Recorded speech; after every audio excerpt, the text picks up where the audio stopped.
Hi everyone, it's Wednesday, it's March 18th, 2020. I hope everyone is having a beautiful day in the Lord.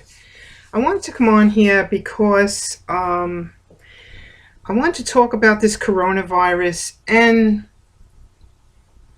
something that I noticed. I believe it's Satan's hidden agenda to confuse the public. I want to play something for you. Showing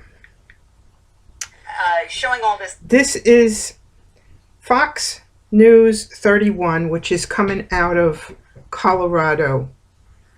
And they have a doctor or some kind of a medical professional. Stephen Cobb is his name. They're interviewing him and asking him questions about the coronavirus, what to do, what not to do. And this jumped out at me. It had been plaguing my mind, but now it became very, very obvious to me. Hold on, I got a pop-up. Okay. They're talking about wearing a mask out in public and who should wear the mask and who shouldn't wear the mask. Okay. So this is coming out of Colorado. I'm going to play this for you. Okay. What are let's go over the symptoms again. Just the basic symptoms if you have COVID-19. Yeah, generally cough and a fever, myalgias, so muscle aches and pains. We've seen a lot of that. Sometimes that's the first symptom that folks will get. Okay. Chills. Okay. Yep. Fever testing, though, seems to be the real litmus test here. So the presence of fever is an important symptom, or sign, more accurately. But it's not. It's not all people who contract this virus have fever. Really? Yeah. So that makes it. Now, isn't that confusing? Don't they say, they've been saying from the very beginning that the symptoms are like three symptoms really? Fever, cough, and shortness of breath. Now, this guy is saying that you don't have to have a fever to have it. Isn't that confusing? And that makes it tough. That's why this virus has been able to spread so successfully. Because there are many people who get this virus who have mild symptoms. And are there some who may never really develop strong symptoms? Yeah, there may be a few that aren't even aware that they've been sick. Maybe they thought it was allergies. Oh, really? Now, we know that allergies give you runny nose, mucus in the throat, itchy eyes, phlegm, itchy ears, and you could have a fever with that. All right, you can have aches in your body. A lot of people have fibromyalgia and have fatigue, and also have allergy symptoms with that. So they seem to be making it very, very hard for us to figure out if we have this thing or not, which means then we are going to have to rely on testing. And like I said in one other video, the Holy Spirit told me that we don't have the understanding or are not in the labs to see what they're using to test it, how they're testing if a person is positive or negative. And if they come up with a positive result, does it mean you're positive?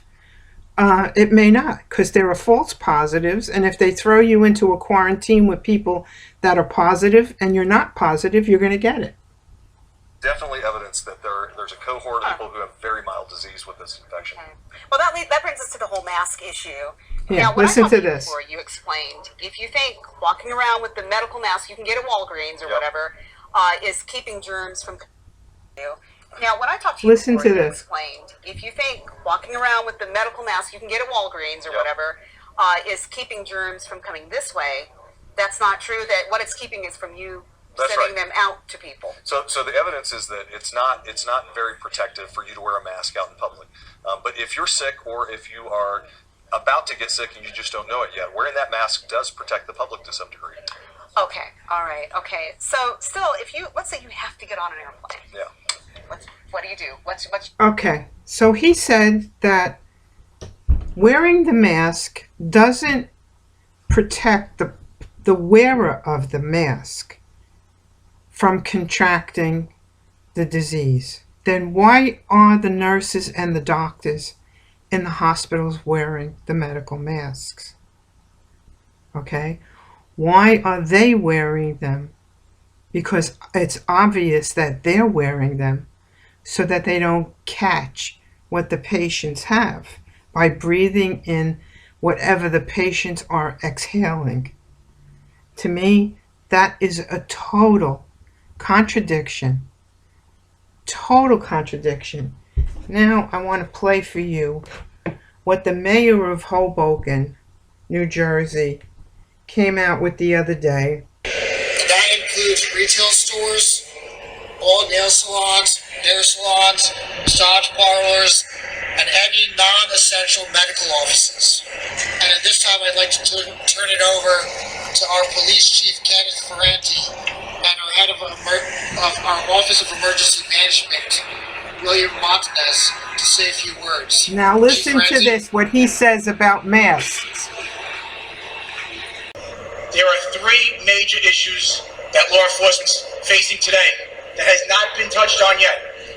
One, there is an international shortage of PPEs, which is personal protection equipment, where our officers and EMS personnel are going on calls without the necessary protections. That is why directives need to be put in place that limit those officers' exposures to people that potentially could have coronavirus and limit our numbers in non-essential contact. We put a lot of orders about a week ago to try to protect our officers from non-essential contact, but we're still getting so many calls for service, which is actually an increase, which should not be happening during a pandemic. Second, we have a very large homeless population in the city of Hoboken. There's an extremely large one a mile away in New York City. I want to hear plans and motions put in place by our state and federal government leaders of what are we going to do with the homeless population as this problem increases. Third point, after seeing what we dealt with post 9/11 and post Sandy, and also seeing in the last 48 hours of how many emotionally disturbed person calls we've had with people acting out, attacking people on the street, attacking medical care personnel inside hospitals, what are we going to do to get therapists, counselors, psychologists, and psychiatrists in their communities to give law enforcement and other first responders an outreach to get these people help when they're calling? Because history shows from those last two events from 20 years ago and 10 years ago, these types of calls are going to increase. Anything that can be done to help us, I appreciate it. Thank you for being here. And now I turn back over to Mayor Bala.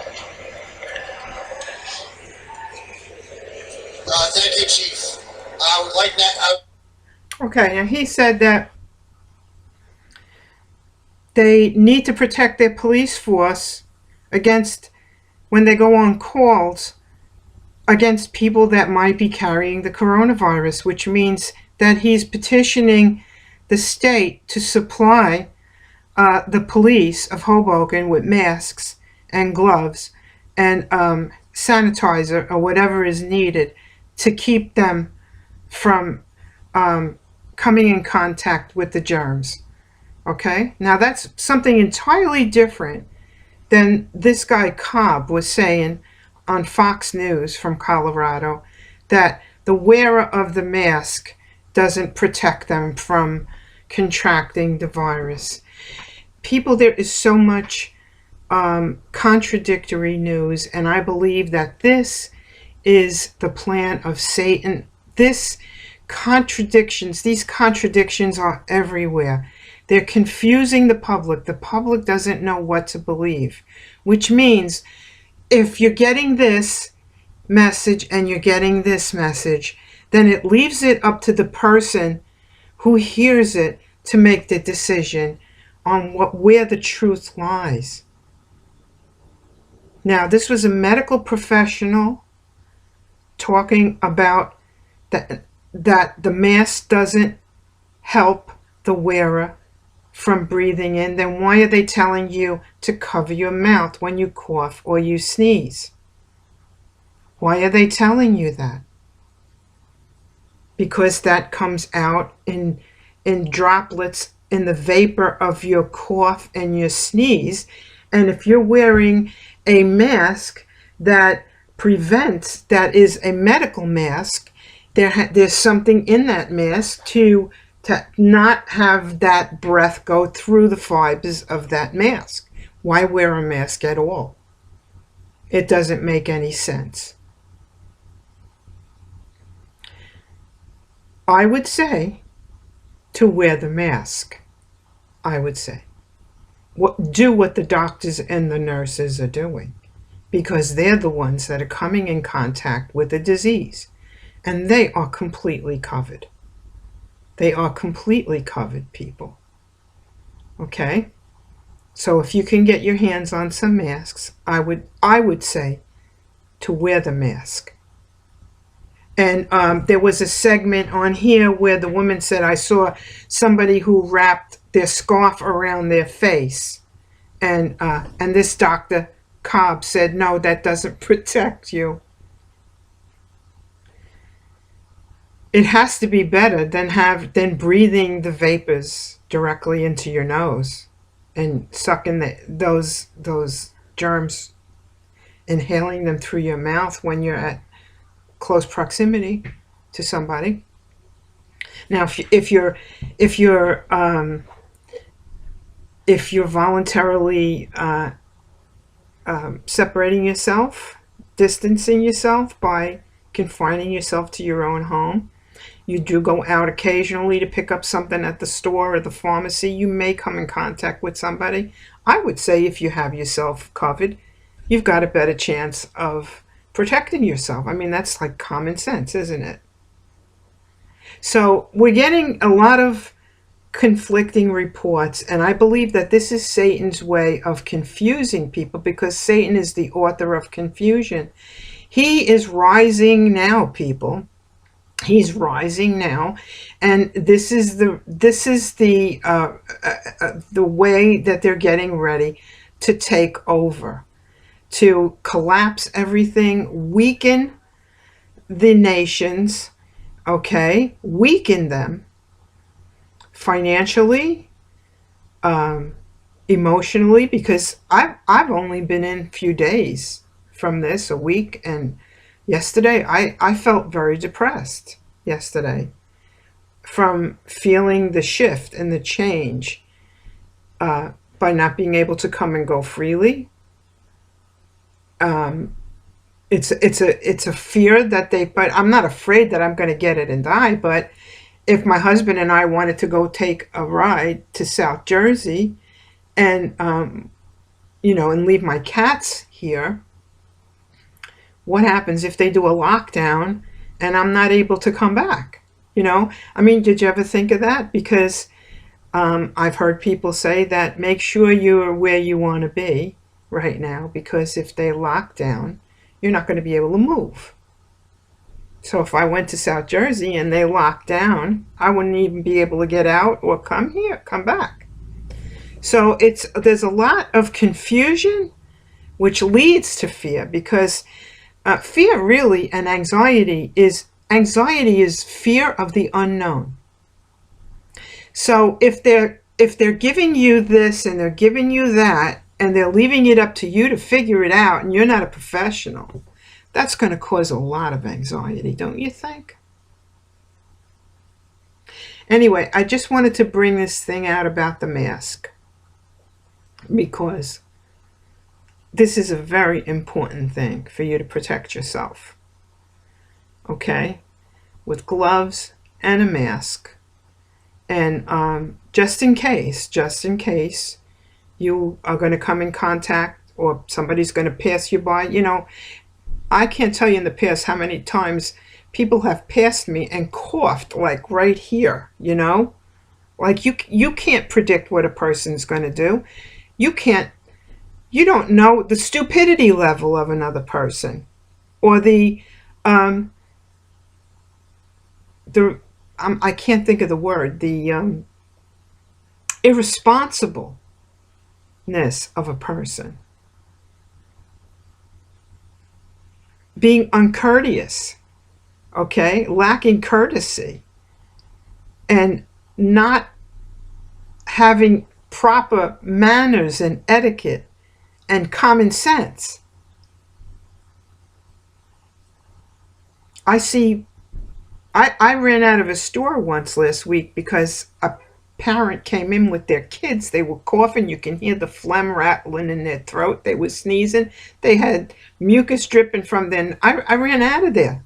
I mean, what kind of a parent in this, in the condition that the world is in right now, would take a child with that out in public where there's other people? That you think a child can't infect an elderly person or an older person? Of course they can. People that work in daycare centers bring the germs home and infect their spouses and their own children. They become carriers. Think ahead of the stupidity of the public, people. Protect yourself. Wear a mask, wear your gloves, and wash your hands and don't touch your face. I'll be back.